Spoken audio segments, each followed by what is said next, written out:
Good morning, afternoon, evening, whenever it is, wherever you are. Thank you for listening, and welcome to the Backlog Busting Project, episode 4 for April 14th, 2015. My name is Wes Harrington. With me, as always, is Randy Isbelle. Hey, I'm glad to be back. We're going to talk video games. I had a good time. I don't know. You've had a little bit more issues than I have. Yeah. We'll get into that a little bit later. Yep. But first off, there is kind of big news that we want to share. Most of you are going to be already aware of this, but in addition to iTunes, Stitcher, and BacklogBusting.com, we are now joining the 411mania.com family. I am returning to the 411mania.com family. You're returning. It's been like 6-7 years. Yeah. But so basically what's going to happen there is, welcome to you guys listening on at 411. What's going to happen there, you've already seen both me and Randy participate in articles over the last few weeks, such as the top 5 we just did on Friday. And a little bit more importantly and more braggadociously, 4-player co-op. We're both winners. I won my debut, and you won the week before that, I believe it was, wasn't it? Yes. So we are taking over that article. Yeah, we're taking over 4-1. Are you kidding me? We're like the NWO. Well, we're at least taking over the game section. The MMA section I don't want to mess with. Yeah, true. Alright. So basically how this is going to work now is, our plan is we are going to release the episodes on the same day at 411 Mania. So every other Tuesday, you can go to either 411mania.com or backlogbusting.com and listen to the latest episode of the podcast, or iTunes, or Stitcher. Yes. We are also going to be participating as much as we are able to, or are, invited to, be participating in 4-player co-op and top 5s, that sort of thing. As far as our blog content goes, the blogs we've been writing on the site, those are going to stay on backlogbusting.com, for the foreseeable future. What we will be posting to 411 Mania, we've decided for right now, is we are going to actually do reviews of, more in-depth reviews of the games we play.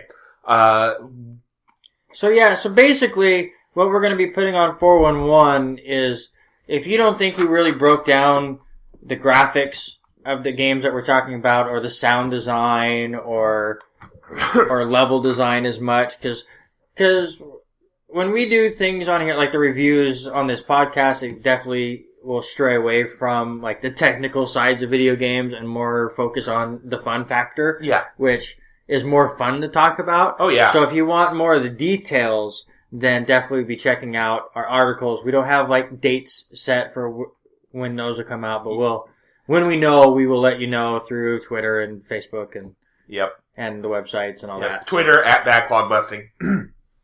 Cheap plugs.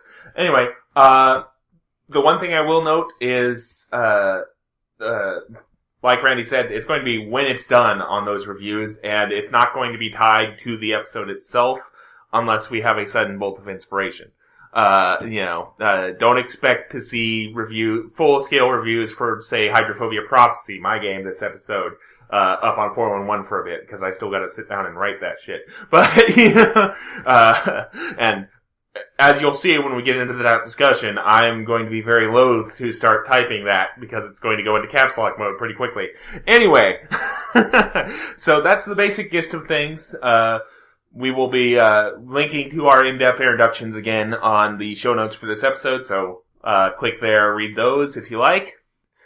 But for right now, we're going to go ahead and get into the podcast itself. We're going to start off with Play or Nay. Yes. Which is our segment where we take a look at some of the games releasing in the next 2 weeks, because a podcast dedicated to busting your backlog would not be complete without adding more games to your backlog. And as you can tell by most of these podcasts, we add more games than we complete, which is our which is the internal problem, I guess. Yeah, the eternal curse of the collector is you buy a bunch of shit because it looks cool, and then And that's why you can go around my game collection and probably still find 4 or 5 games that I meant to buy to play that still have plastic on them. Yep. I kind of related. I believe it was 2 or 3 weeks ago that Sony had that huge flash sale over the weekend. Yes. I decided to partake in that. I put $40 worth of PlayStation credit on my wallet and added around 30 games to my backlog. I avoided that thing so much. I also got kind of lucky because a lot of that flash sale was stuff you already had. Old PlayStation Plus material from like the first 6 months that was available to gamers. So I had a lot of those. Mm-hmm. So a lot of those either I had or had no interest in. So I was able to not as much save money because I mean most of the games were $1, but I saved backlog problems. Mm-hmm. Alright, so we got a little off track there. We're going to go back into Player Day now. We're going to start off with probably the headline release for the next 2 weeks. That's going to be Mortal Kombat That X. is not the headline, but whatever. Opinions. Well, okay, yeah, maybe. Anyway, back to Mortal Kombat X. It is releasing for the PlayStation 4, Xbox One, and PC today, April 14th. It was developed by NetherRealm Studios, published by Warner Brothers.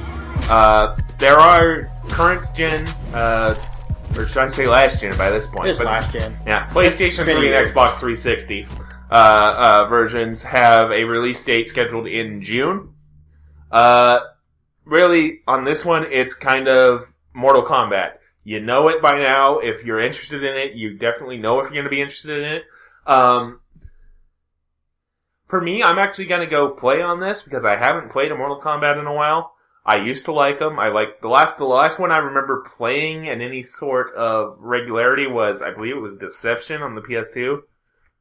So, some of the fatalities in this one look pretty interesting. I actually kind of liked the sense of humor that was in the Cage Family reveal trailer. And, plus any company that has the balls to do WWE Immortals. Pitch WWE Immortals to WWE and actually have that become a thing. Well, but they did that on just mobile devices. Well, yeah, weird. but still, that's a pretty interesting concept to me. No, I agree, and I'm with you. I haven't played Mortal Kombat in ages. Probably Mortal Kombat 4 was the last one I played. Yeah. But I played Injustice, which I'm pretty sure was the same company. It's the same company. And enjoyed that. I mean, I'm definitely not the fighting genre is not my cup of tea. It's very much, you have to learn all these combos and my brain just doesn't want to, I guess. So I very much button mash. But it looks interesting, and like I said, Injustice looked good. I like the graphics on it. So it's one of those things where usually another fighting game comes out and, all the fighting game aficionados, go nuts and they're all ready to go for it. And I'm like, all right. Well, but this one, it's the 10th one. And they definitely look like they've went through a bunch of extra stuff and they're pulling out all the stops for it. And it looks interesting. I'm afraid to play it online. I'll say that. But yeah, I will, I have to say play on this. And actually, I did say this wasn't the headliner. It kind of is because it's coming out on all systems. The other game that I feel is the headliner is only because it's coming to my system. Yeah. But speaking of the game you're thinking of, let's go ahead and talk about that one next. It's Shovel Knight. Yeah, which is Shovel Knight.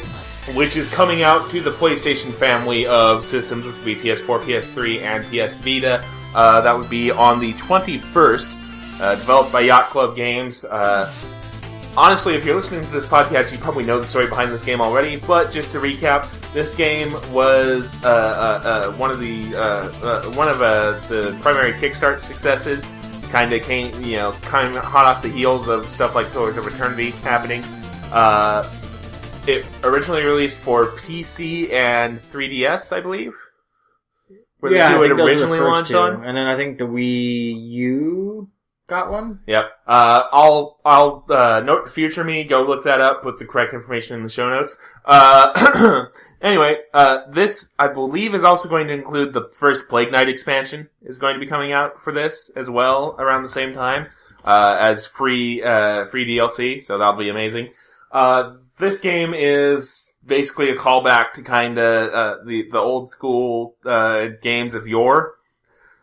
It got like Game of the Years for 2000 for its original release year, which I want to say it was 2013. 14. I just looked it up. PC, 3DS, and Wii U all got it June 26th of 2014. Okay, then. Yep.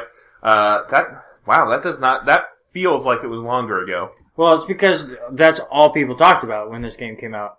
And just as a side note, I've been super excited to play this game, but I didn't, like, at the time it came out, I really wasn't. I don't play a lot of PC. And, like, 3DS was kind of okay, yeah, maybe I'll get it there, but I hadn't been playing much. I just got my PS4 like a month ago, so I was really all into that. Yeah. And so I'm like, well, okay, I'll get into Shovel Knight, and then they announced it for the PS4, and I went, okay, I'm going to wait for that. Yeah. And then, as I talked about last podcast, I got a Wii U, and I almost bought it there, and the sad part of me decided to wait for the PS4 one, only because I wanted trophies. I'll be honest. It's like, why do I play the game on the Wii U and I can get it on the PS4 next week and get trophies for all of the amounts of time I'm going to play it? So, yes, I am so excited to finally get to play this game. Yeah. This is my kind of game. Like, obviously we've talked about other kind of styles, like story. I'm very much into story and that kind of stuff. But as far as the gaming mechanics go, 2D platforming, that's what I grew up on. Yep. That's what I live on. That's my favorite kind of game, is 2D platforming. And Shovel Knight looks like it went right back to like the Super Nintendo days and said, we still remember how to make these kind of games. Yeah. So, I'm guessing he's going to play. Not only am I going to play, but I don't want to say it's going to be my game this week because it comes out in the middle of the podcast cycle. But next podcast, spoilers, that's my game. Okay, then. So, I'm going to go play as well. Probably not quite as strongly as Randy, because... but it's right up my alley as well. It looks interesting, entertaining, all that sort of stuff. Randy's already basically said all I wanted to say about it, so yeah, that's going to be a play for me too. So we're 2 for 2 so far. I have a feeling that's about to come to an end. The next game is going to be Assassin's Creed Chronicles China for the PlayStation 4 and Xbox One. It releases also on the 21st. Obviously being an Assassin's Creed game, it's developed and published by Ubisoft.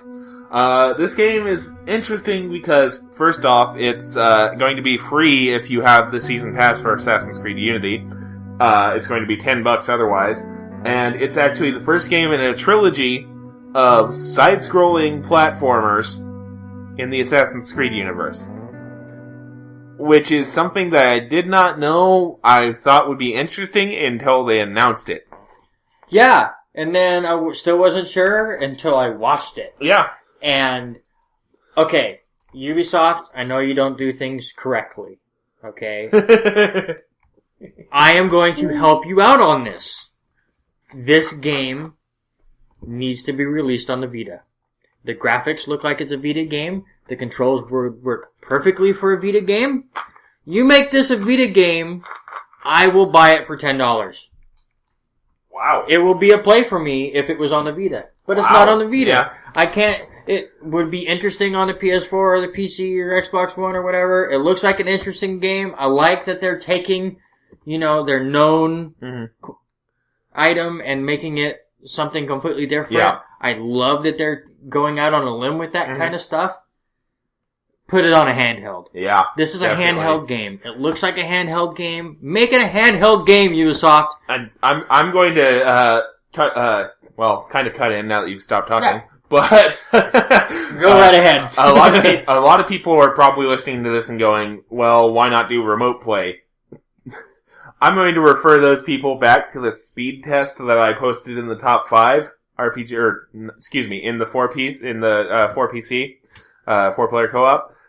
That is almost literally the best internet you can get in this area. Is that speed test result. And that's that's like grossly overstating how fast that internet is. So doing remote play is not feasible for either of us. No, I mean the best remote play I can do for the PS4 to my Vita is like if I'm in the house. Yeah. Which then what's the point? Yeah. But definitely, I like to play games like on breaks at work or after work, or before I head home or whatever. So that's when I get a lot of gaming in. Yeah. It's just in downtimes, and this looks like a game I'd love to play on that. Yeah. So with that said, for now it's a nay. If it slightly, just because it does look interesting. But if it comes out on any kind of a mobile gaming device, then absolutely yes, play would be my answer. Yep. So my answer is going to be nay. Kind of same caveats as Randy, that it feels more like a handheld game to me. My actual main problem is I have this thing where I want to start as early in the series as possible, kind of like not jump into the middle of it. Well, I have never played an Assassin's Creed game. Well, I'll help you out, okay? I haven't played all of them. I played the first two and Brotherhood, and then stopped in that storyline. Like, I haven't played, what's the one after Brotherhood? Oh, shit. Anyways. Revelations, I think? Huh? Revelations? No, I don't know. But there's another one in that timeline, the Assassin's Creed 2 timeline, that I'm sorry I'm blanking on the name. Yeah. And I never played Assassin's Creed 3. From what I believe, because I played a bit of Black Flag, which was the fourth one. Brotherhood. Brotherhood, thank you. Maybe. Whatever. Moving on. Is that what I just said I played? We've lost it. Okay, but anyways, when I played a bit of Black Flag 4, it seemed like it hit the reset button on the universe. Like, you're no longer playing a character voiced by Nolan North in the background. So it's a little different. So I don't think you have to play the early Assassin's Creed games to get into this. This sounds like it's its own universe on top of everything else. Maybe to help you out. Yeah, same universe, but not interconnected storyline sort of thing. Yeah. Anyway, so it's just kind of the same general thought process there. What we are going to do Revelations is the other one. Brotherhood and Revelations. Okay, so I was right the first time. Yeah. So that's going to do it for the Assassin's Creed Chronicles China. We're going to move on now to the last game on the list, and this one's going to be an interesting discussion. Because Wes is wrong. So this this game is Will Fight for Food Super Actual Sellout Game of the Hour Edition. It is launching on the PC on the 22nd. It is developed by Pyrodactyl Games. It's a re-release with updated content, if I'm doing my research correctly, of Will Fight for Food. It is a side-scrolling RPG where you can literally put your mask on and punch just about anything in sight. By the way, you play as a disgraced luchador. Did I mention that? It has I'll give it this. The conversation system looks interesting from what little I've seen of it. Where my problem with this game is, though, is we were doing research for this. I came across the name, put it on the list, and then I started doing research by watching videos. I saw the announced trailer for this game, and I immediately went nuclear. Oh, ready. I've never seen Wes, just be so upset that a game was made. Not that he had to play the game. It was why is this even created? And listen. Oh no, you've seen me do that before. It's a little game called Hotline Miami, that's just because you played it. You didn't see the release trailer of that and go, "Oh, f that." That looks like a terrible disgrace to anything. So before you go nuclear again, let me just state that this is a nay for me, but I'm okay with it being created. Okay. And I think if you go through the trailer, they know that it's a goofy game. And like you said, it's a re-release with added content and whatever they did to it. Mm-hmm. Where they went, okay, listen, we're going to get some buzz. We're going to be goofy about it. I showed you a Disgaea 4 trailer that kind of does the same thing, where they kind of show you the game, but they're very goofy in the presentation about it. So they don't take themselves seriously. Is it a game that looks interesting? No, not really. But when you and I had our conversation, off podcast, I could picture your head being completely red and throwing shit while discussing this game, and I did not understand it at all. That's partially the way I kind of overreact when I'm typing instead of talking, which I've noticed that people say that a lot about me. When I'm having a discussion online, I generally tend to all caps a lot, which for on the internet usually means you're yelling. I usually do that as just emphasis. Not emphasis as in I'm trying to emphasize a point, not yell, sort of stuff going on. So we'll get this out of the way. This game is a nay for me as well, but not a why does this game exist nay. Because I think there are some interesting things about it. Like I said, the conversation system where you choose your stance, you choose your body language, and you choose one other thing that I've forgotten is to respond to people. I think that's interesting. I think, being able to choose to punch people in the face is interesting. Everybody. Yeah, except the fire hydrant.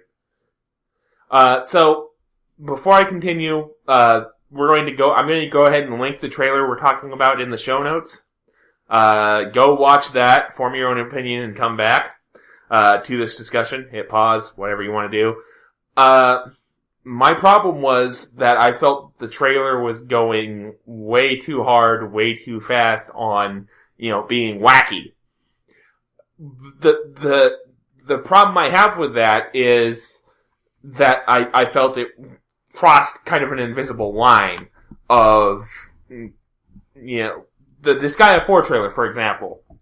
I feel like that was done well enough to the point where they're not, doing terrible in-your-face style humor. I likened it off podcast to a gentle nudge in the ribs is the Disgaea trailer. Them full-on elbowing you and cracking the rib is the Will Fight for Food trailer. Because, there's a subtlety that I feel is there in the Disgaea 4 trailer that is lacking in the Will Fight for Food trailer. Yeah, it's just, it's a dude trying way too hard to be the movie announcer voice, talking about, random shit, and it just feels forced in a way that, just does not sit right with me. And it's just bad, in my opinion. You also brought up Battle Block Theater when we were talking off podcast. Yeah. And my thing with that is they don't rely on going wink, wink, nudge, nudge. They just power through it and expect you to go with it. They don't sit there and stop and point out how absurd they're going. They just go with it. Whereas Will Fight for Food goes absurd with it and he goes, look at how wacky we're being. You're a luchador. You can punch things in the face. Put your mask on. Punch that dude. Punch that dude. Oh, wait. We gotta talk about the boring storyline for a second. But you can punch things. And I'm just like, nah. I really want to like your product, but this trailer is not doing it for me. Okay, so okay, we're gonna have a little bit of fun. Would you rather play one level of Hotline Miami? Oh my god. Or watch that trailer 100 times in a row? That would be pretty easy, Hotline Miami. Hey! He picked Hotline Miami over something. That's all I wanted. Because 100 times of that trailer would be an hour and a half of my life that I could not get back. Whereas a level of Hotline Miami at this point would probably be 10 or 15 minutes of my life that I could not get back. 10 or 15 minutes? You suck that bad at that game? No wonder you hated it. Those levels take like 2 minutes. Anyway. So I just had to bring that up. That's a discussion that we need to travel back in time 2 episodes to have. Okay.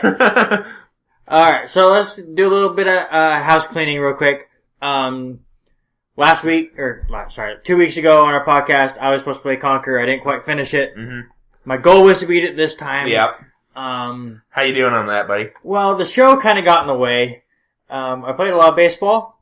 I was about to clarify about the point, but you did it for me. Good job. Yeah, and I learned a new game on the Wii U called NES Remix. Yeah. That has taken a lot of time. And I kind of misjudged how much I had left in the game. I figured after work, Saturday and most of the day Sunday, here and there would be enough time to play it. And I got through a couple more bosses and a couple more areas. And I got to a part that went, oh, hey, I need this much money to move on. But you don't have that much, which basically means you didn't do all the side missions here. To go back and do them, but you don't know what they are. And I went, well, I ain't getting this done in a while. So it's going to be a side project as I go along. Still going to be playing the 2 games as normal. I promise Conquer will be finished, and when I do, we'll talk about it. Yep. Maybe it'll just be an article, but yeah, I got sidetracked on the 2 games I was playing for the podcast on top of my favorite game that comes out every year. Yeah. And nostalgia trip that is NES Remix, which, by the way, if you have a Wii U and you're over the age of 25, you must own that game. That game is awesome. The other housekeeping item is Wes told me today that he actually went back and finished the epilogue of Hotline Miami. So that game is now complete for him. Wes, do you like it better? No. Alright, moving on. So let's go right into the games that we're playing for this week. Okay. Alright? Yep. Let's do the game that we both played. Yep. It's a game that I played the second one a lot of when I was younger. So I was interested to play the first one. And that was Crash Bandicoot for the PlayStation 1. It was originally released August 31st, 1996. It was developed by Naughty Dog and published by Sony Universal Interactive Studios. Well, that's a bit of an error in my notes. It's Sony and Universal Interactive Studios. Well, whatever. But we both, I believe, played it as a PS1 classic on our PS3s. Yep. Because neither of us actually own a physical copy of it. And, yeah. I will note that I did do a little bit of it on my PSP at work because. Okay, let's get right into that. I was all excited because usually when we play PS1 games, I'll just stick to the PS1 classics because most of them will then work on my Vita. The same as your PSP. It works great. I could just play it on the go. Crash Bandicoot games do not fall into that tree. Yeah, I don't know why. Because, like you said, you can play it for your PSP. I'm almost wondering if that's kind of a rights issue sort of thing, because Crash Bandicoot's after the first 3 games kind of fell by the wayside because Sony bought Naughty Dog, but Naughty Dog had given the IP rights to Universal. So, like the PS2 era games after Naughty Dog, started doing Jak and Daxter, Crash Bandicoot continued for a while under a different developer.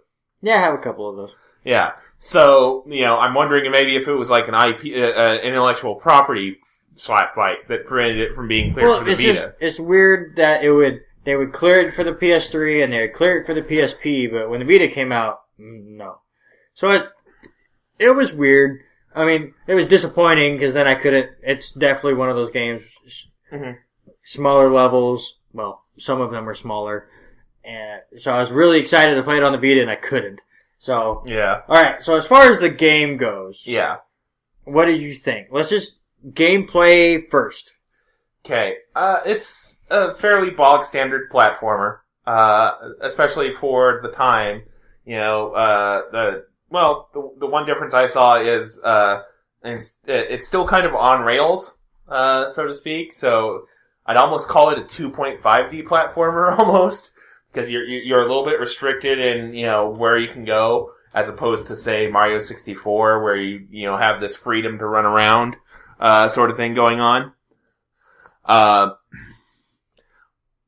did, and this game is almost 20 years old. Let's not mince words about it. It's almost 20 years old.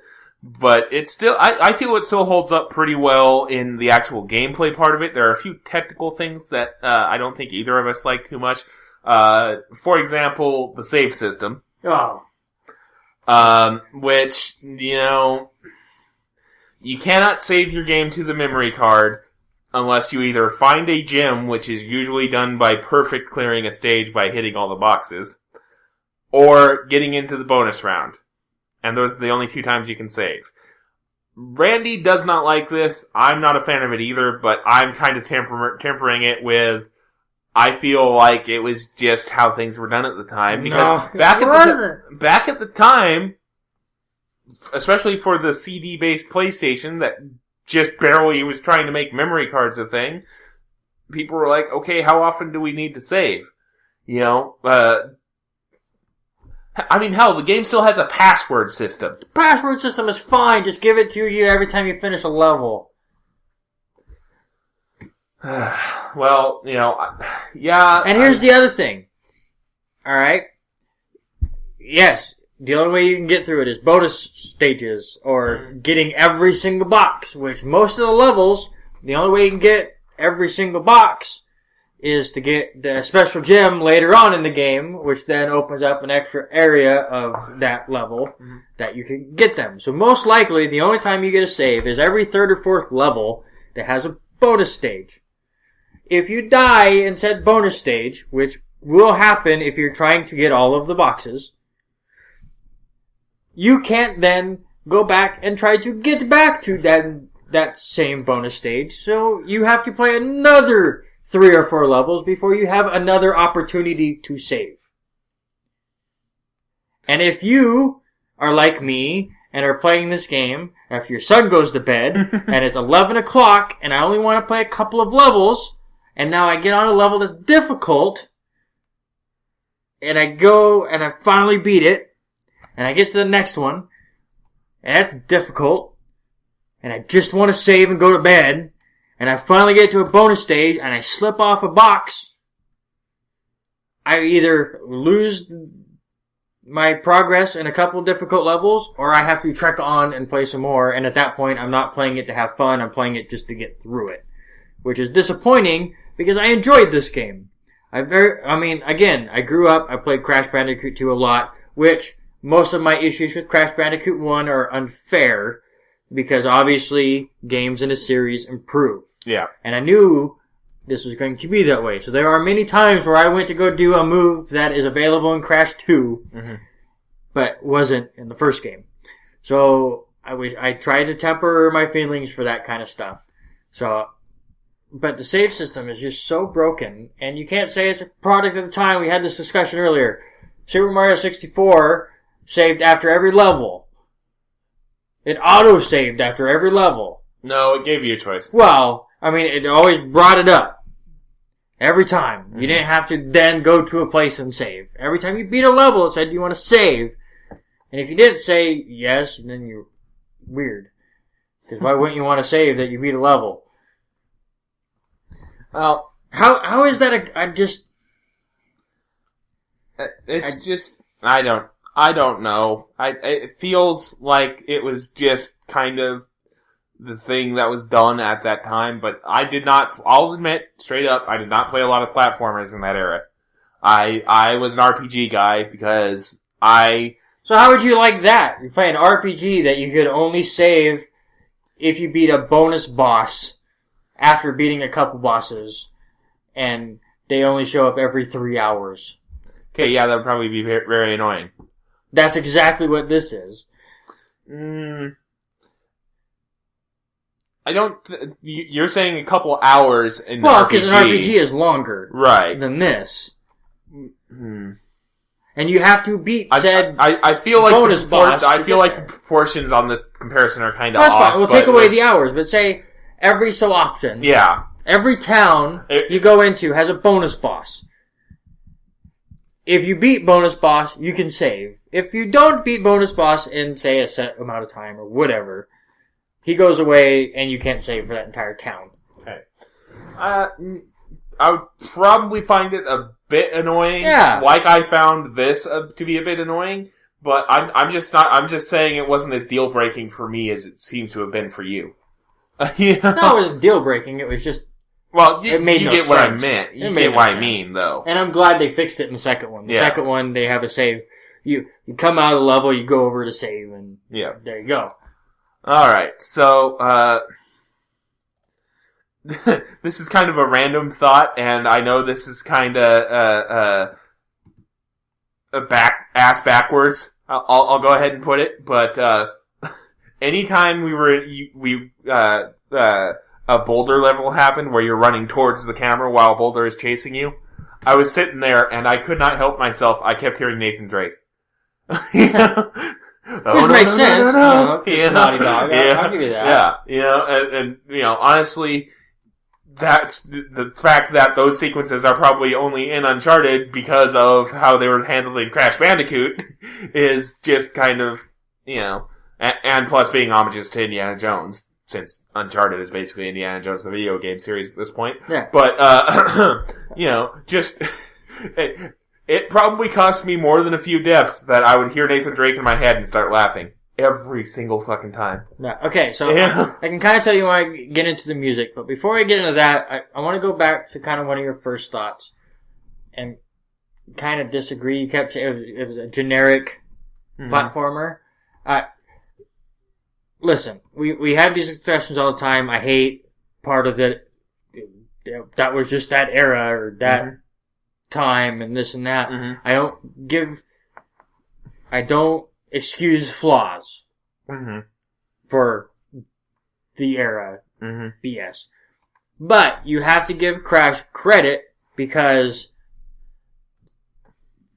to my memory, it's one of the first time it took that on a rail platformer and instead of going left or right, went up and down. Well, down and up, which made it feel different. Yeah. It's the same. Like, all they had to do is turn it, and all of a sudden you're playing Mario, basically. Yeah. So, but they gave it a whole different kind of feel. However, if you have never played something like this, it's a little off-putting. It's the depth perception they had not quite gotten right yet. Yeah, I had a couple of those moments too in the first boulder level. It's one of those weird things. You go back and play Mario, you can get the depth perception of where you're going to land. But with this game, you just... Yeah. Especially on the moving platforms that are going up and down as well. Oh, and God, you're going, yeah. Am I going to land? There's a lot of... just worrisome moments every time you jump. And that kind of goes along with, this was before analog sticks came to the PlayStation 1. Yep. And they don't even support them. Yeah. At all. So it is definitely weird to play a platformer that, on a controller that has an analog stick and can't use it. Yeah. So that was a little rough. One of those damn you muscle memory moments, yeah. But I just wanted to bring up the up and down thing a little bit, just to mostly to explain the game, but also because if there's anybody that watches Did You Know Gaming on YouTube, they had one on Crash. I went back and watched it. I don't know if you had. I have not yet, no. Just as kind of research, and my favorite thing out of all of it, and I thank the creators, Andy Gavin and Justin Rubin, for having a sense of humor, because, most games have, development titles. Do you want to guess what the Crash Bandicoot development title was? Up and Down Mario? I don't know. Well, you're on the right track as far as they used a very popular character of the time. But now think animal. Oh, Sonic? Sonic, but they called this game Sonic's Ass Game. Because all you saw was the character's backside. Yes! So, hearing that, yes. made me laugh. So, if you ever want to play Sonic's Ass Game, you play Crash Bandicoot, and it makes you feel better. Anyway, so you have issues definitely with depth perception, which makes the difficulty a bit higher. I don't think it's ever unfair. No, it gets frustrating. It gets frustrating, and it gets a little close to unfair, but it doesn't quite cross that line. But I will say this, and you and I get in this discussion about how I'm Miami, and I don't want to bring that up as far as how you think that is unfair or whatever. What I feel when a game is fair, as the difficulty spikes and it gets tougher and tougher, if you go back and play one of the early levels Yeah. That is your true sign of whether the game is just rising the difficulty or just being unfair. Mm-hmm. And Crash Bandicoot, I have to say, is just, it raises the difficulty perfect. Yeah. Because as you play along, I remember levels that were really, really hard. And then after I beat the last few, like I said, trying to go back and play another level to get extra lives or whatever, I flew through levels that would kick my butt. And it's because the game makes you improve to get farther. And that's what video games are all about, is the improvement that you make on... And I'll see what you think about this. The levels test you. The bosses, not so much. I think there was one boss in the entire game that I had difficulty on, and it was because of depth perception. There was the boss with the jumpy dude and the TNT. And you have 9 platforms. Mm-hmm. And the TNT is coming down in between. You have to jump on the TNT, and it counts down. And if it blows up when he's next to it, he takes damage. Yeah. But I died, I don't know how many times, just falling off a platform because I tried to jump to one up and whiffed. Yeah. But bosses were kind of a disappointment in this game. What do you think? The couple I had, I didn't really see that much of a difficulty spike / not spike, I guess you could say. I didn't really have any problems with the bosses. Yeah, well, that's my point. They're not difficult. No, I mean problems as in I don't think they were disappointing per se, but they're nothing to write home about. Well, okay, so... that seems to be a theme with Naughty Dog. Take a look at the Uncharted bosses, for example. How many people complained about Uncharted bosses? To go back to the Naughty Dog series I've played and know like the back of my hand. So, it is what it is. Well, yeah, I like it. I'm gonna go back and finish it because, well, kind of let the cat out of the bag there. I did not finish this game yet. I'm going to. I got a little bit frustrated at one of the bosses, actually, and Which boss? What boss did you have problems with? It's Pinstripe something. What does he do? I can't even remember right now. Is that the one with the gun? It might be, yeah. Where you have to hide behind stuff? Yeah. How are you having problems with that boss? It may have just been I had been playing for a few hours. No, I understand that. But I got frustrated. I switched the system on, or I hit pause, turned around to my computer, and decided to play some Diablo 3, and promptly fell down the rabbit hole until you messaged me like, "When are you coming to record?"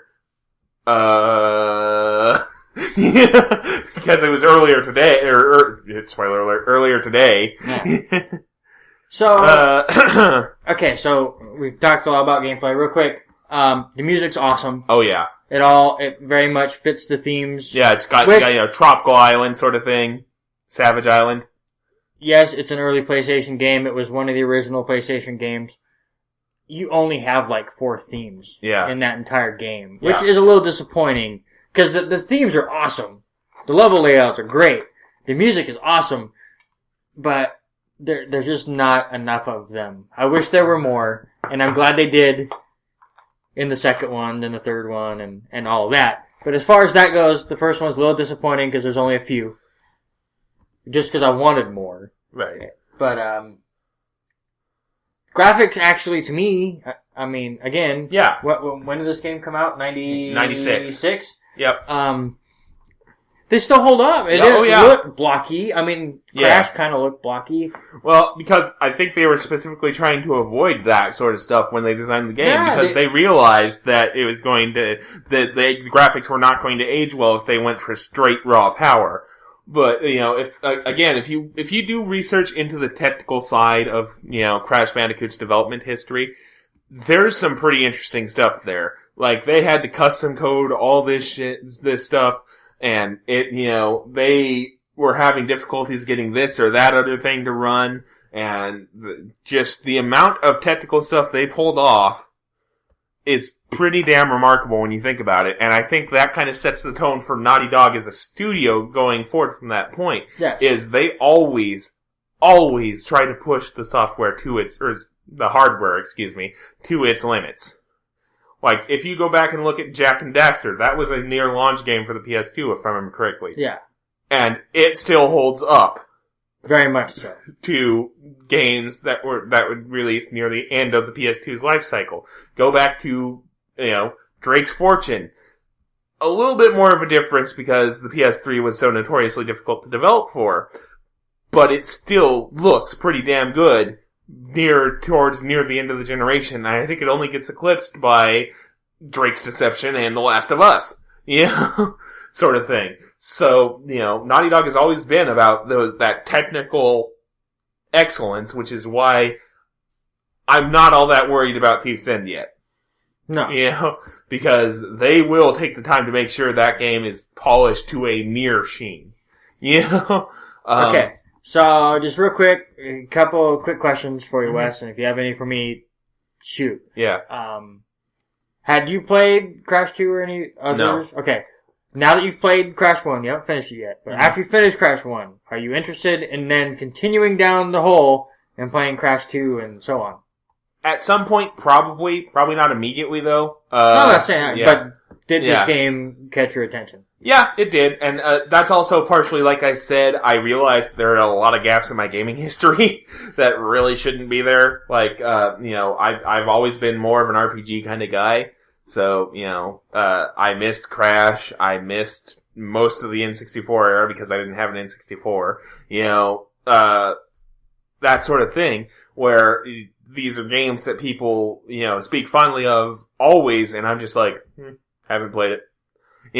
And that's one thing that, I'm glad we're doing this for, because it probably would have languished for a while until I eventually got around to it. So, I probably will eventually get back to Crash at some point, probably as an article, well, maybe on the podcast, we'll see. We'll see what the future holds on that one. Yes. Next, did you have another question, or? Unless you have any. Yeah, I really don't, have any off the top of my head. That's great. So we will move on to my quote-unquote game. That is Hydrophobia Prophecy for the PlayStation 3. Released November 1st, 2011, excuse me, by Dark Energy Digital. Where should I start with this game? Well, did you like it? No. Okay, that's where you started. Yeah. And what I was about to say before I cut in there was I hesitate to even call it a game. Because it is very clearly a tech demo for their Hydro engine, is what they call it. That is, it's there specifically to render the movement and, I don't know the feel of water, I guess is what we'll go with. And, then they tried to build a game around it, and oh my god. This game, I know we've been going to the Uncharted well a lot this episode, or I have been, but there really is no other way to describe this game. A lot of its non-water mechanics are literally Uncharted. There's sections where you have to, traverse across, leap up, jump vertically onto, pipes and climb shit, if you die, the screen goes gray and you ragdoll while a music sting plays. It's like, really? I guess we'll, kind of start with the story bit here. And there's not a lot to the story of this game, and even then, you're gonna have a hard time hearing it, for reasons I'll get into in a second. But basically, you play as Kate Wilson, I think it is. I didn't put the last name down because she's just called Kate. It's a YouTuber I watch, Katie Wilson. Anyway, she's this tech on this boat called the Queen of the World. It's this large floating city, basically, where this company called Nanocell does research. And it's supposed to be her day off, and they're celebrating, I believe it's 10 years on the boat. And the game starts, it's supposed to be Kate's day off, but she's having this bad dream about somebody drowned near her while she was in water. Hence hydrophobia, which is literally the fear of water. So she decides to go into work that day. and the ship gets bombed, and she gets stuck and has to escape. And there's a cult involved somehow that wants to steal the technology Nanocell's been developing, and that's literally about all I can tell you about the plot of this game. The reason why is because not a whole lot of people cared about this game on the internet. And going into some of the technical issues with the game, there are no subtitles, first off, which is... It's a game in 2011. I'm sorry. If you're going to have voice acting, you need to have subtitles. Period. It's or at least the option. At least the option, yeah. Yes. They need to be in there in some form or another. Especially if you're not going to give a shit about the sound mixing either. Because there are multiple times during the game where the ambient sound will be going off, like, water rushing in, gunfire, etc., etc. And there will be a plot cutscene plot will be coming into your ear, and you can't hear it or understand it because the noise is too loud with the default settings. And by the time I realized this, I was already halfway through the game and missed shit, and I was like, I'm not going to start over when I'm not enjoying the game so far to try and figure out what's going on here. It's just a jumbled mess of kind of various things going on for whatever reason, and it's just terrible. But, and going back to my point, it feels more like a tech demo than it does a game. Because apparently Hydrophobia Prophecy is the third major retinkering of the game. There was the original Hydrophobia, which was a PC release. People complained about it, so they added some more stuff with Hydrophobia Pure. And then Hydrophobia Prophecy is the game that eventually came to the consoles. Apparently Hydrophobia Prophecy, almost 70% of what's in Prophecy was either not in or reworked from the original game. Which is amazing considering if you know what you're doing and have the stomach to sit through it, you can probably beat Prophecy in one sitting. So, the storyline's not all there. There's not really a lot of music to speak of. The gameplay is bolted on, basically. Again, it's pretty much Uncharted with the serial numbers filed off with water. The gunplay, you get one gun that gets several different types of ammo. There is your initial ammo is sonic ammo, which is unlimited, except you have to charge shot it, basically. And then you get, like, semi-auto ammo and, full auto ammo and 2 timed charges, basically. There's not a lot of weight between them. Oh boy, Randy's having some sort of reaction over here. And as soon as I finish this thought, we'll let him, do this. Yeah, go ahead. But, you don't get a lot of the specialized ammo, so usually you'll be sitting there kinda plugging away with sonic ammo or semi-auto ammo. But no matter which ammo you use, you're gonna run into an issue that I had. It feels like the targeting system is not well tuned at all. Because there were a lot of times I would notice I would go for a headshot and they would shake it off. Like, I could tell it hit them and I could tell they were damaged and I knew I was hitting their, near their head area and it was just like, meh. No, they're not dead yet. Shoot them again. They feel really bullet spongy. So, it's just, there are very few redeeming qualities about this game besides the fact the water looks good.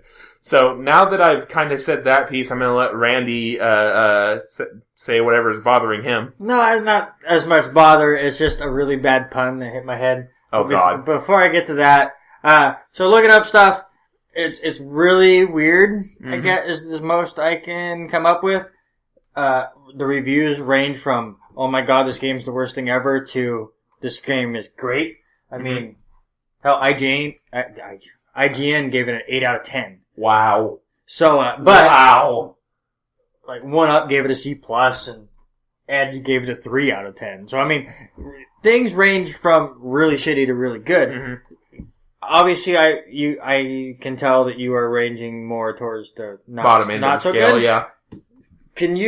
Are there things in the game that make you kind of go, okay, I see what people are seeing in this game? Or are you just really confused what they saw that you're not? I'd probably say more the latter than the former. I will say the tech that they're trying to show off is interesting. Like, the water flow technology is kind of cool. The, changing water levels that you can actually run through instead of it being controlled by a cutscene is pretty interesting. But the actual gameplay elements of it, I'm sitting there going, eh. The fact that apparently these people could actually pay attention to the plot when the sound was making it difficult for me to do so. Maybe there's something in that plot I'm missing that, makes it okay to wade through all this stuff. But, I just remember, and you probably remember this too, I got to the penultimate section of the game, and something happened, and I paused and just flooded your Facebook chat with, okay, sure, thanks, Hydrophobia, Yeah, I think my favorite message you gave me was, the credits are rolling and I don't know why. Yeah, pretty much. Because, okay, so here's, I'll fully explain that to you now. When I started saying, oh my god, what the hell, Hydrophobia, the game had, basically, you get infected, quote unquote, with the technology they're developing. It's nanites that purify the water, I think. They do something that's theoretically good to the water. But if they get into humans, it fucks their shit up. And for a large part of the latter half of the game, you have these nanites in you, and you have to, occasionally the game will go, oh, you're starting to die, you need to get the pills to suppress these nanites. And you do that 2 or 3 times, and then the last time, and by the way, you're starting to glow like you're in fucking Tron when the nanites are taking over your body. Because why the fuck not, right? Yeah, absolutely. Yeah. So, the third time this happens, there are no pills in sight, and your character starts to keel over. And then all of a sudden they pop back up and they can control fucking water. Yeah. The last 2 puzzle rooms of the game are you figuring out how to control water so that you can move stuff or break through walls. Which if it were introduced a bit more organically, I'd be okay with. But this is literally 12th hour superpower. You can control water now because fuck it. Yeah. Okay, so I got one more question, and then I'll get to what I was losing it over. If they came out with a sequel, would you give it a chance? No. So you don't even think they could fix it? No. Because I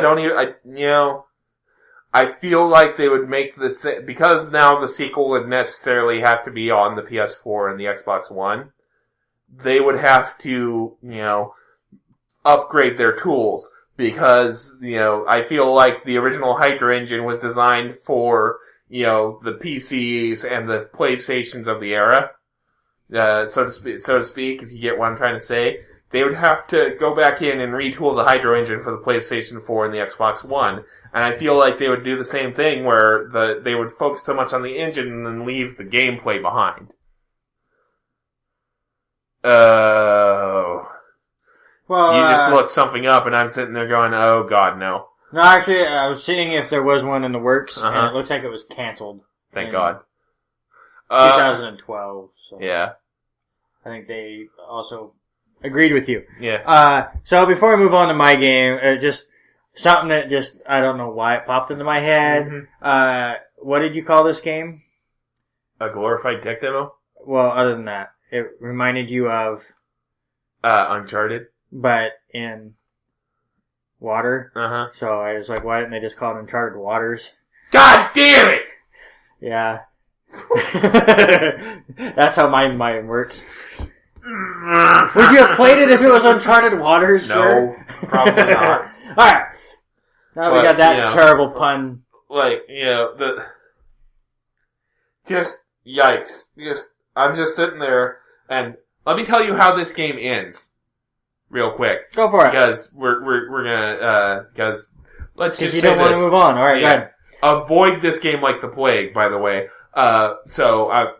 Anyway, so you've got the water controlling powers now. You get into the final room, and the main cultist leader that you've seen like twice in the entire game gets control of this giant robot that's doing something that I don't I don't necessarily understand or comprehend. And she starts throwing shooting shit at you out of this giant robot. So you defeat her by you shoot one of your energy rounds into the vents of the robot. That disables the robot, and then you have to control water and throw mines into the robot while it's disabled. You do this 3 times and you beat the game. The final cutscene is your character walks into the control panel, sees the main cultist lady got blown up by an explosion, gets the cure for the nanites, injects it into her arm, and passes out, and the credits roll. No dialogue whatsoever.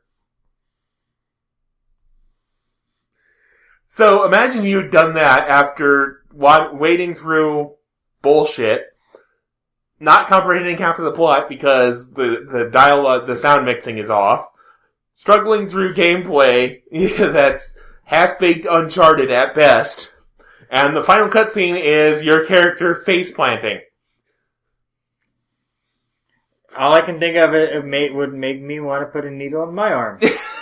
Yeah, not literally. We do not condone that at Backlog Busting Project or at 401mania.com. just to be clear. Yeah. But it was just all around bad. Okay, so let's get into something good, please. Yep. I want to boost the morale of this podcast and talk about my game. It was Captain Toad's Treasure Tracker for the Wii U. It was released December 5th of last year and developed and published by Nintendo because that's all that ever comes out for the Wii is Nintendo stuff. This game is right up my alley. It's a 100% puzzle, a little bit of platforming involved. Toad cannot jump, run, anything. So you have to traverse through these little levels. If you played New Super Mario Brothers 2 for the Wii U, they have a couple Captain Toad levels in there. I think you mean New Super Mario or Super Mario 3D World, don't you? Whatever. I think I talked about it 2 weeks ago. My son calls it Cat World. Yep. That's how I remember it as Cat World. So yes, that game has that. Excuse me. Sorry. No, please correct me at work. So let's just get into it. It's very cutesy, but it's adorable as hell. I usually hate the Toad voice, but in this game it's awesome. They just do it really well. Every time you get into a level, here we go! Whoa, that was Mario. Not Mario. No, it's time for an adventure, but in the Toad voice that I will not attempt. And you get to play as Toadette in Chapter 2, and then as a mix in Chapter 3 as they all try to get back together. The storyline is very basic. Mm-hmm. You're out finding treasure. You find a giant star. You find said star. Toadette grabs the star, and a big giant bird comes and grabs the star. And off it goes with the star and Toadette. It does not steal Toadette like all Mario games steals Peach. Mm-hmm. He steals the star. Toadette, with super grip, won't let go of the star at all. She will not let go of it. That's her treasure. Mm-hmm. And then you have to go track her and find that. So that's the story. Mm-hmm. Period. As far as the levels go, they're very small. I showed you a couple. Yeah. As we're going. Most of them, if you're just trying to get the star to move on to the next level, you can beat within a minute or two. Yeah. In each one, there's then the 3 stars that you can get, diamonds. The 3 diamonds you can get, that will help you get extra levels along the way. You need so many diamonds to move on, so far and so forth. It also kind of adds a lot more challenge to the levels. Each level has a hidden objective, whether it's defeat all the enemies, or only move tiles a couple times, or collect 60 or a certain amount of coins and stuff like that.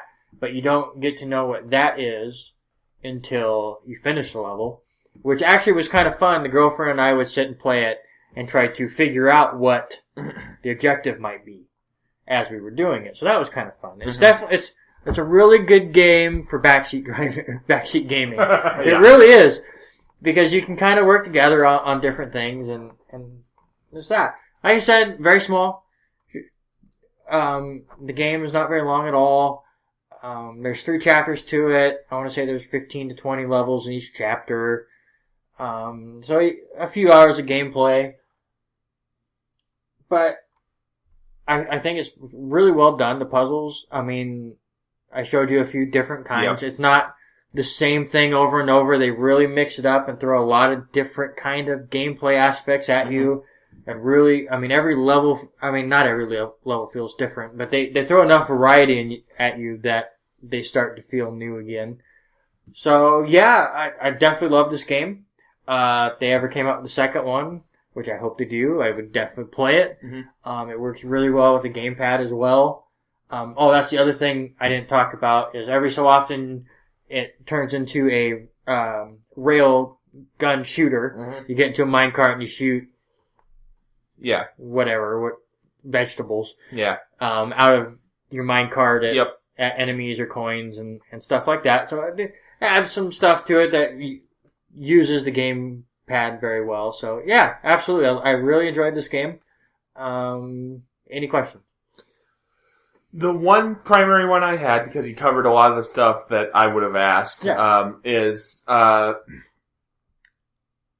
yes, this game started out as kind of mini games in Super Mario 3D World that people went, we wanted more of that.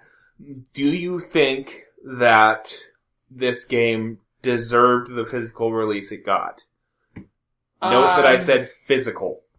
Yeah, well, as a game collector, I'm glad they came out with a physical copy.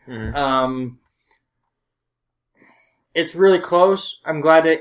At first, I was going to say absolutely not, because I thought there was only one chapter. Because after the first chapter, the credits roll. Nice.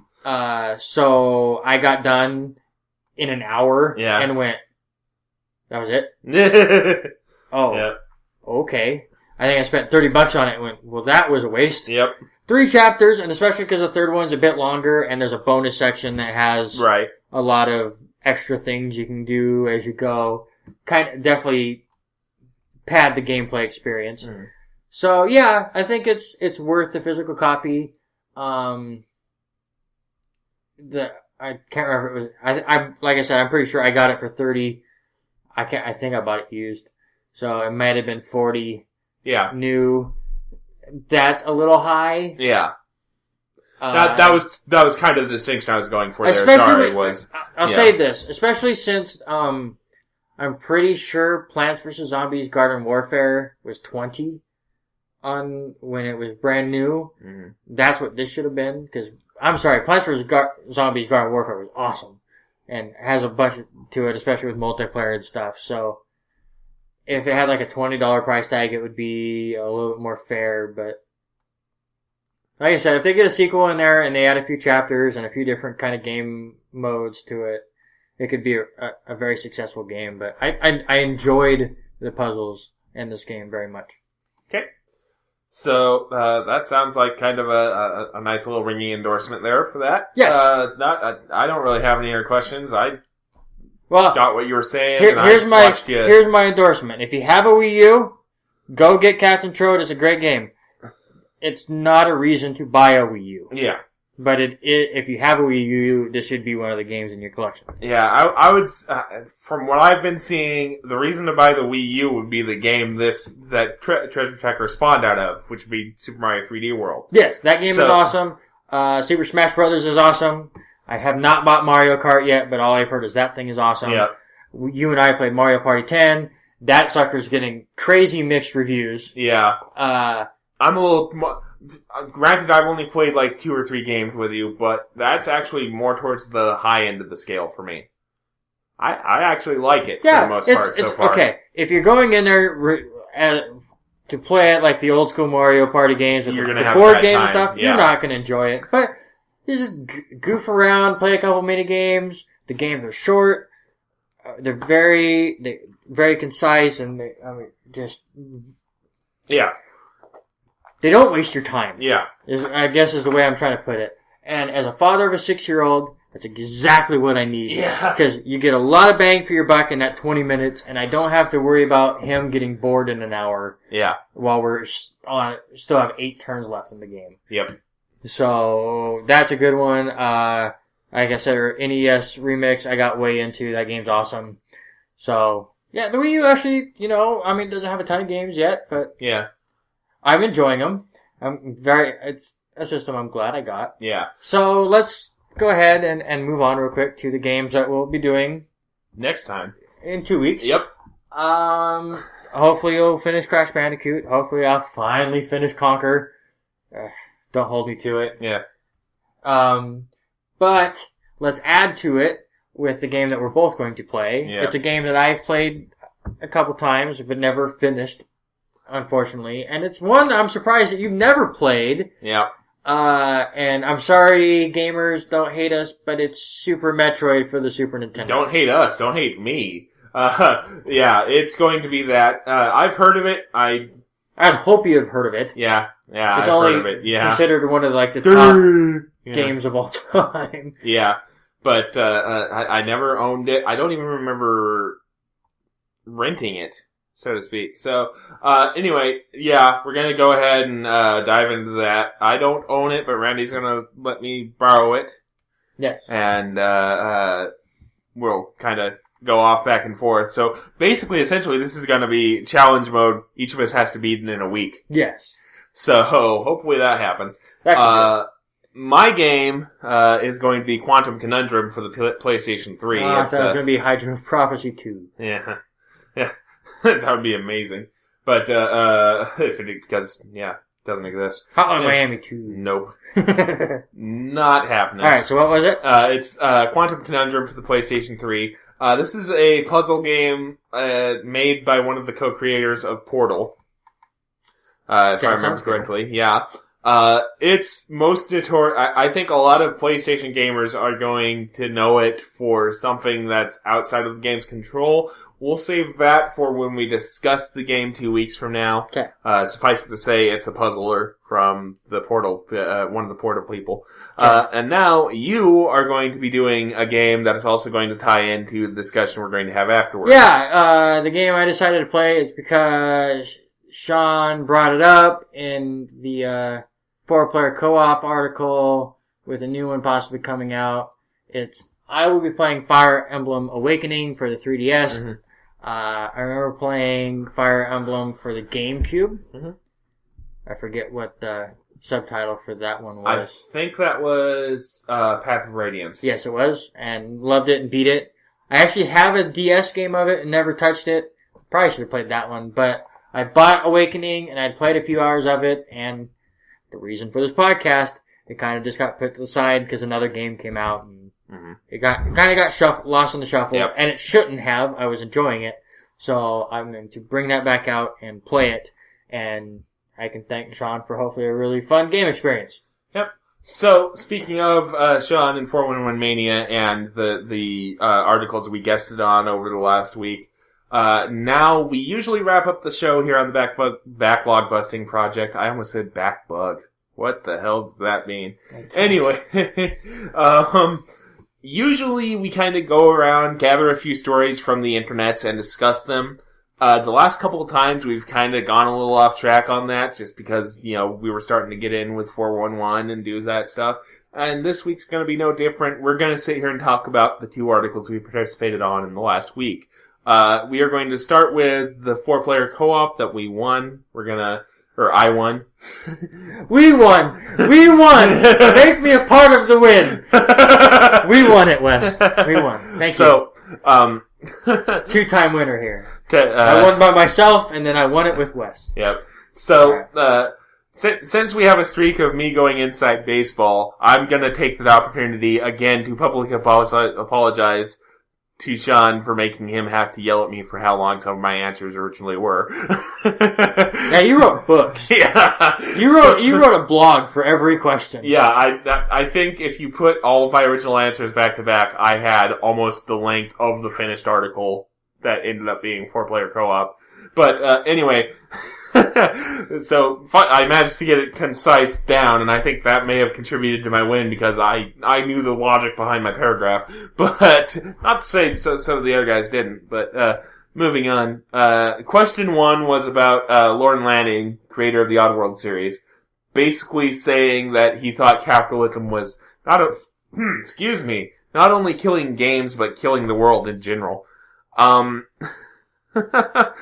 And my reaction was that he doesn't have a problem with capitalism per se. I think he just has a problem with corporations. Like larger corporations kind of, taking a piece of the pie. I honestly think that sort of thing is going to happen in any sort of system. Not to get too, deep into like philosophy and economics talk here on the podcast about beating old video games, but I feel like a lot of that is going to, the same kind of people climb to the top and then beat anybody down who tries to get up there with them is going to happen regardless. And that sounded like it was a lot of Lauren's problem. So, I don't see how capitalism is at fault for that. I mean, it might make it easier, but... Yeah. I think a little bit of sour grapes on his part. Yeah. But I kind of understood where he's coming from. I mean... The way I took it was the bigger, like, AAA games are so afraid to branch out because they... with those kind of games cost so much money to be made in a giant corporation, again, because of greed and everything costs so much and this and that. And indie developers can kind of get away with more, but then you don't get the notoriety. Yeah. And I think deep down what he might be trying to say is he would love to see the indie freedom also get the corporate backing and people be a little less tight with their money and, take chances with some of these games, which has been his problem because, Oddworld definitely has a niche kind of audience, which he said in his stuff was, what gamers need to worry about instead of becoming, the next big Grand Theft Auto or the next Call of Duty, which all these games are trying to be anymore, and just focus on your audience. Don't spend a lot of money and just focus on your audience, which honestly, if all games were like that, where we didn't have millions of people playing the same game, but, there were a ton of games coming out, and 4 or 5 of them were just made for me, basically, like Shovel Knights and stuff like that, I'd be all for it. Yeah. So I understood what he was saying, a little over the top. Yeah. That was basically my thoughts on it, too. I think I also had a line in the original novel answer about how I felt he was kind of trashing the same system that was currently trying to make him money, because Lauren Lanning is sitting there talking about capitalism on one hand, and then going, here, instead of doing something new, I'm going to make an HD remake of Oddworld. And, he says that's, well, we want to get people reintroduced to it so that when I eventually do make a new game, it'll be, people will know what's going on. And there's that's maybe part of it, but at the same time, that didn't stop you from doing Stranger's Wrath back when the last Oddworld game before Stranger's Wrath was probably about 10 years old by that point. I'll go back and check the math on that and put it in the show notes. But, just him going, man, greed and everything's the same, and then turning right back around and going, buy this HD remake of something I've already done. Kind of struck bad chord with me. So, another thing he mentioned in the same interview, basically, was that the original Xbox was going to be free, and, Munch's Odyssey was going to be one of the main titles. And the question on 4-player co-op was, do you think this would work? Either then or today. My answer was pretty definitively no. And because the structure wasn't in place for it back in 2001. I don't think Microsoft would have had the clout to put that kind of structure in place. And because basically what this would have been is it would have been the App Store, the iTunes App Store, before iTunes was a thing. And Apple had problems with getting the iTunes Store off the ground. And they were kind of the gatekeepers of that marketplace. Can you imagine what would have happened to Microsoft if they had not only tried to strong-arm their way into the console business like they did with the Xbox, but then also go, we're going to do things completely differently from how everybody else does it, in a time when 56K dial-up connection was still the majority of the country. 56K dial-up, and all of our stuff's going to be online. Yeah, that's why I don't think it probably could have worked back then. For exactly the things you're saying. I definitely think it could work now. For exactly what you're saying, iTunes does it all the time. I mean, that's what iTunes is the App Store. Could you imagine getting an Xbox One for free, and then all you have to do is get the games? I could, and that would be so great if that kind of stuff would happen, but it would also be great if my farts didn't smell. But that's exactly what he's saying, is the Xbox would be free, and then all you'd have to do is buy the games, and then Microsoft would get a little bit more money from the games. How does that not work? It doesn't, because they would have to make up the money off the lost console sales somehow, and the added profit margin on just the games alone would not be enough. No, because the way you look at it, the way games are going these days, thank you PC gamers, you assholes, is microtransactions. And we would have saw microtransactions. No, hold on. That's not PC's fault. That's mobile's fault. That is not PC's fault. I blame it on PC because Facebook. Facebook is a PC thing, not a mobile thing. And Facebook is the one that made that all happen. Well, no, because Facebook is accessible through the internet, which is on your PC, but Facebook is also a social network which is more in tune with the mobile space. Because, I'm going to be honest with you, most of the time I'm on Facebook nowadays is at work to talk to you during lunch or break. I don't check Facebook that often when I'm at home. So, I find Facebook more of a mobile thing. Yeah, but you're not 50... sitting on your PC playing Candy Crush for the 15th straight hour, begging people for lives and spending all that money. That would happen on mobile too. No, I'm not saying it's only a PC. Yeah. I'm not saying it was only PC. Yeah, I guess what I'm trying to say is I find the rise of microtransactions to have come more from the mobile side of things than the PC side of things. It kind of took hold with Facebook, but then people on mobile started going, oh, hey, we could do that. And that's when it really started getting ridiculous. And when it really started getting ridiculous, PC went, or not just PC, but gaming, console makers in general went, ooh, we could do that. So we kind of strayed a little bit off track. The reason why I don't think it would work is because Microsoft is the only company I could theoretically see having a shot at pulling it off in today's day and age. No, Nintendo. Nintendo would, easy. Because that is the family console. The Wii U is not selling that great, but that's because everyone has Wiis. Yeah. They went, this is our console, and we're fine with this with Wii Sports. Yeah. Could you imagine if they came out with one in a couple of years, and they gave it for free? But so you're saying if they said that, since they've announced that the next one is codenamed the NX, if the NX, you think that if they did this with the NX that they could get it to work? Yeah. I don't think... Because I just want to explain what I'm doing. Saying there, if they say the NX or whatever it ends up being, they say the console's free. You just have, whether you have to sign up or how you get it. Yeah. Obviously they're having problems. The only thing Nintendo would have problems with, they can't even keep amiibos in the stores right now. Yeah. So trying to keep a free console in the stores. Yeah. But if it was, you sign up here and we send you a free console or however it's going to work, and then all the games, you have to go buy and stuff, you get a Nintendo NX console and all of the households, all the grandma houses, and stuff like that. You get your console in all of those homes.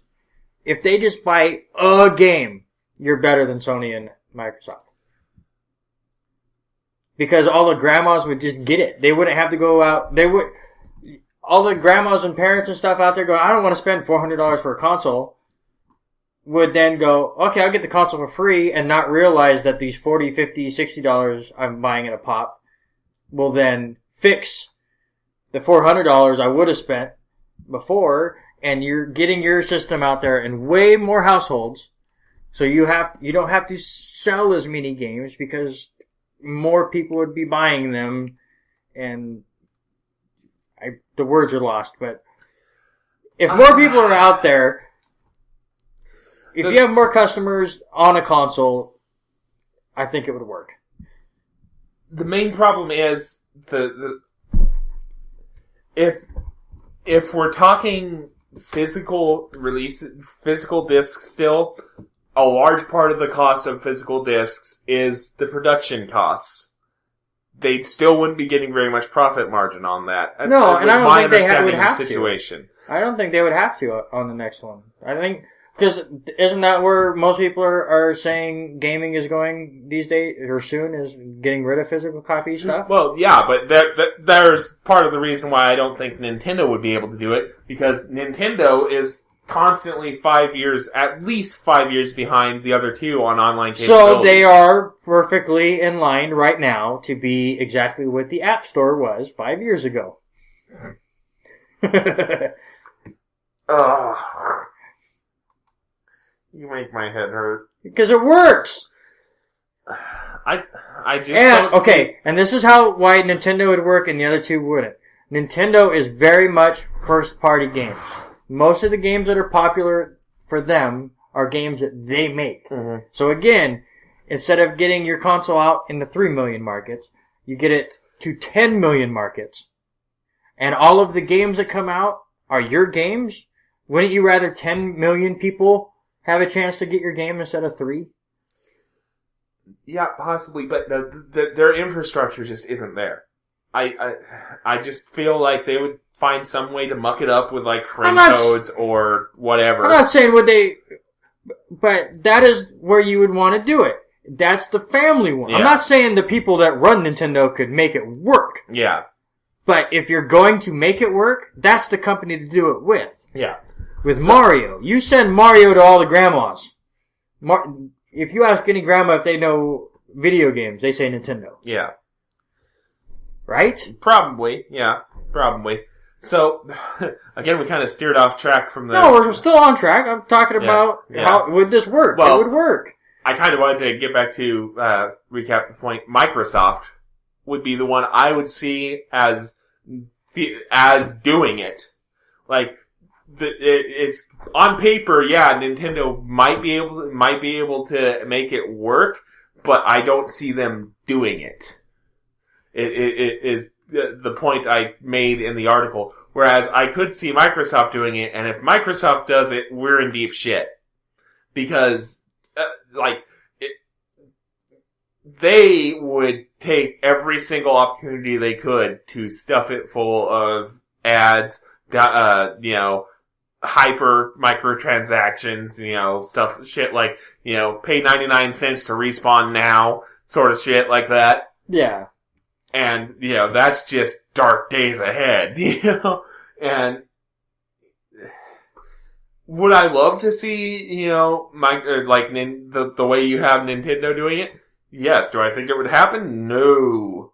Because, again, the online, Nintendo sucks at online, as much as I hate to admit it. If they could make they're making strides. Like, when they introduced the Miiverse and everything for the Wii U, they made a couple of strides in the right direction, but they still aren't there yet. Case in point, the next major release for the Wii U is Splatoon in May. No online voice chat whatsoever. And I get that that's kind of, them trying to protect the kids from the kind of people that would play a first-person shooter online. But, at the same time, that, a large part of playing an online first-person shooter is being able to coordinate with your group. No, I agree. But, again... It just shows that Nintendo's kind of going, there's a point where they have to kind of get with the times, And they're very rapidly approaching that point again after, they took a couple steps back from the edge and a little bit more crumbled in front of them. If you get where my analogy is going, But that's just a hardcore game review. I'm sorry, Nintendo is the family console, and yes, should Splatoon have the ability to have voice chatting? Yes, it's a first-person shooter, but I totally understand why not. I mean, as far as that kind of stuff goes, it's very much on the parents to police that, but obviously the parents will never be upset at themselves. They're going to be upset at the gaming companies for whatever they let their kids see. Nintendo they did it with the 3DS and stuff. It's not that they can't do the online stuff. They're just trying to figure out a way to police it because they know that their large audience right now is families. It's kids. Because that's what they are. They're not for us. And we get so butthurt about it on the internet. And it always makes me laugh that people go, oh, Nintendo's dead. Why? Because they haven't come out a game that you're excited about? No. Now listen, I understand the Wii U, not selling that great. But it's because they went, hey, it's the Wii with an iPad. Tablet, and it didn't work. So now they're going to the next step. The 3DS, it took it about a year. That thing's selling like crazy. Yeah. And that's what they've shown. They can still make games. They can still make consoles. Yeah. So your point of they don't do internet is them not doing internet in the gaming, because again, they're trying to protect kids and stuff. They could make that work. I'm still not fully convinced, but I think this is going to have to be an argument for another time. Because you're losing. Anyway. They can't see the finger, Wes. They can't see it. I was hoping to keep that private between you and myself, but the fourth question on 4-player co-op was, basically Sony, bought OnLive, and, it was brought up what that might mean for PlayStation Now. I'm sure it feels great to know that they have the OnLive's patents now, but I really don't see how it's anything except them just going, okay, let's just get the patents and be done with it. You don't think it's, let's get their servers and rev everything up a little bit? That's probably a nice little added benefit, but I don't think they did that. I feel like it was solely, you guys are flailing, let's put you out of your misery so you don't try to desperately sue us because we're infringing on your patent, or you think we're infringing on your patent, sort of thing. Yeah, I'm sure they appreciate the extra servers. Yeah. But, I certainly don't think it's gonna, lead to them doing older stuff. That'll probably happen at some point, but I don't think this is the catalyst for that. Well, that's the whole thing. It was supposed to be for older stuff. Yeah. And they just haven't gotten there yet. It's still PS3. But when they announced it in E3, I'm pretty sure they said it was going to be all PS1, 2, and 3. Yeah. My main problem with it is I feel like it's not quite time for those services to be a thing. And it just goes back to, I mentioned earlier, remote play doesn't work that well in our area because we don't get very good internet, and we're not we're probably not the only area in the country that gets shit for internet speeds. Yeah, and so it feels just like, because it doesn't work for us doesn't mean that they can't have it. Yeah. Well, I guess what I'm trying to say is, I feel like they're expecting it to be this big moneymaker for them. And be part of the next wave, so to speak, when I feel it's still a couple years out from the point of it being good enough to go in the majority of the country. Yeah, and that's fine. Now they can get all the bugs worked out when only part of the country can use it. Which, when I played on the beta, it was buggy. But that's a whole other thing.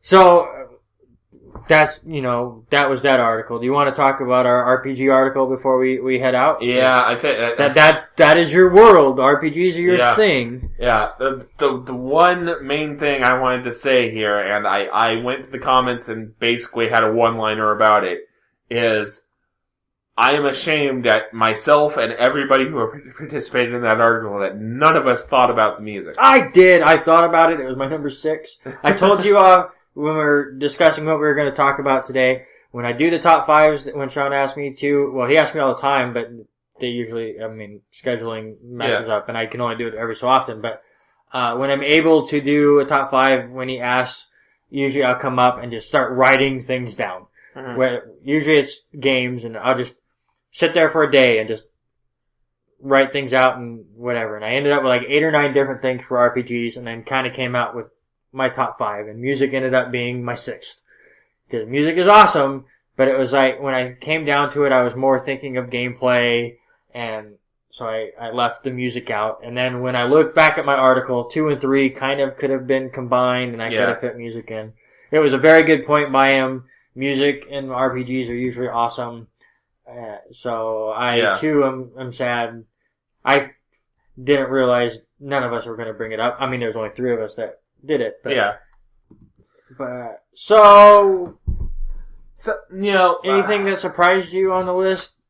I'm kind of surprised that I think you and I both basically had the same list, except we kind of had things back, in different orders. I guess I'm going to say. Yeah. Like, I'm kind of surprised you had grinding as your number 1. Well, basically, I didn't. That was a kind of thing. I think you said it better, where you come home from work, you have a rough day, and you want to just play a game, but you don't want to worry about stuff so much. So you just want to kind of work through something. Mm-hmm. RPGs are perfect for that, and grinding is perfect for that, where you can kind of just lose yourself in it. And it's the repetitiveness, and you just kind of forget about everything else and do that. And what I like about it is I listen to a lot of podcasts. Mm-hmm. Whether it's ESPN or the 411 stuff or Giant Bombcast. No, it's the one that was on 1UP, and I'm Retronauts. Retronauts, thank you. I listen to them all the time, or the Rooster Teeth ones like the Patch and that stuff. So I try to listen to that stuff as much as I can, and sports games and RPGs are like my go-to games when it's like, okay, I have to listen to Retronauts this week, or First Take. I have to listen to this, so I'll throw on a sports game or an RPG and multitask. Work through a game while I'm catching up on my podcast, and it's perfect for that. So that's why it's my number 1, just for the reason you said, and it's a way to do 2 things at once. So. Yeah. Favorite RPG of all time? Go. Oh God. Well, I'm still gonna have to go with Earthbound, even... Wrong. and you get a car, and you get a car. Wait, what? The funny thing is, I asked that question to you, I couldn't answer it. I don't think I could... Yeah, this... The series I've been playing recently, and this is going to be kind of, well, actually I can't even say recently because I haven't played that game in a while, is the, Art Nellico series. I mean, not a lot of people have heard of it, and the ones that do are probably going, oh God, turn left, abort, why are you talking about this in public? Because the music, to kind of go back to, the music thing, the Art Nellico games are all about music. Like, you literally, in, all 3 of the games, defend, artificial life forms who damage things by singing at them. So it's a bad American Idol. Well, more like Japanese Idol.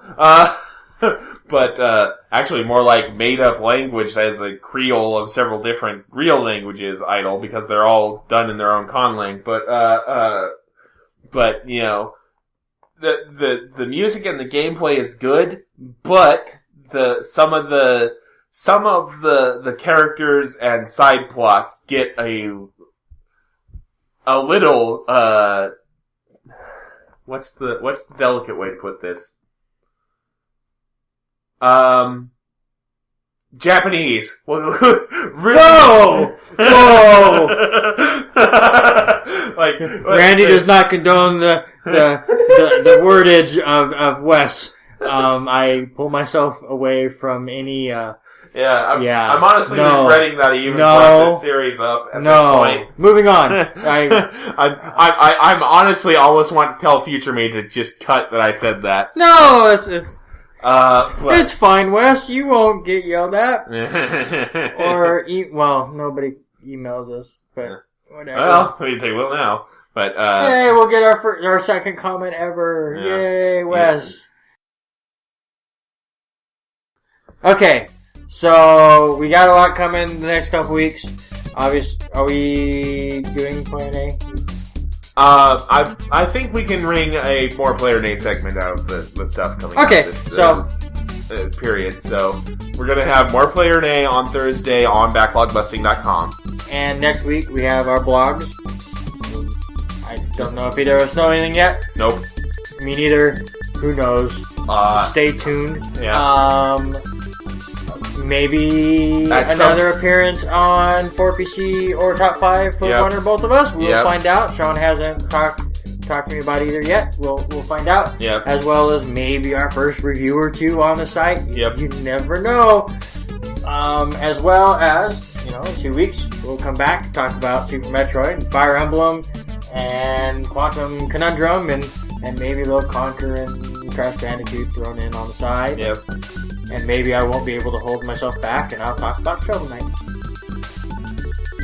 Alrighty then. So, that'll about do it for the Backlog Busting Project for this episode. Thank you always for listening and subscribing on iTunes. And until next time, like Will Wheaton once said, play more games.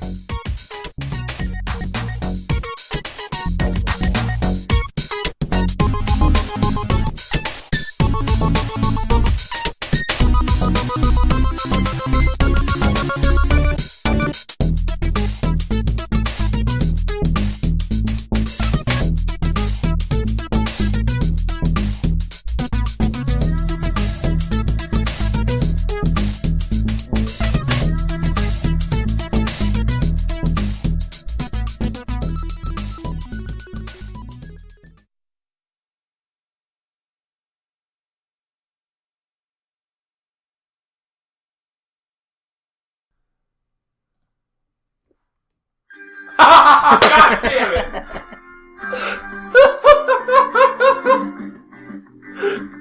Fuck me. See you in 2 weeks.